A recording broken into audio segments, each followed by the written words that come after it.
আজকে আমি শ্রী শ্রী ঠাকুর রামকৃষ্ণ পরমহংসদেব কিভাবে চৈতন্যদেবের কীর্তন গান শুনে সমাধিস্থ হয়ে পড়েছিলেন সেই গল্প শোনাব।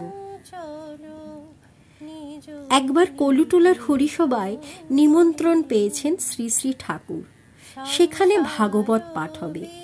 ভাগ্নে হৃদয়কে সঙ্গে নিয়ে সেখানে গেলেন।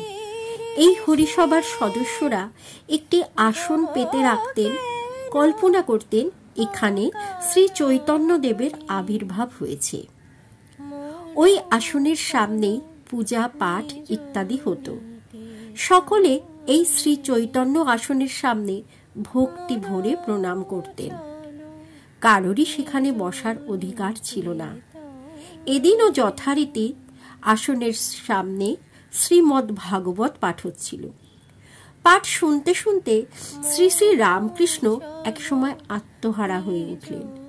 হঠাৎ ওই আসনের দিকে ছুটে গেলেন এবং তার উপর দাঁড়িয়ে গভীর সমাধিতে ডুবে গেলেন। শ্রী চৈতন্যের মতোই তার হাত দুটি উপরের দিকে তোলা।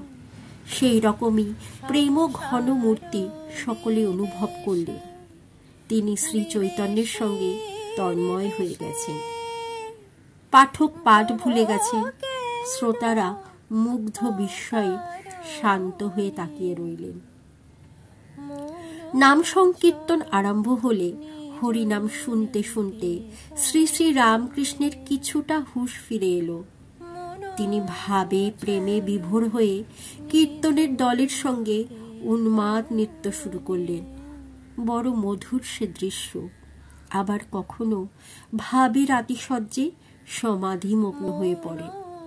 শ্রী শ্রী ঠাকুরের এমন ভূমিকায় সকলের মধ্যে উৎসাহের জোয়ার বয়ে গেল। সকলেই কীর্তনে মগ্ন হয়ে পড়লেন। কেমন লাগলো আমার এই গল্পটি?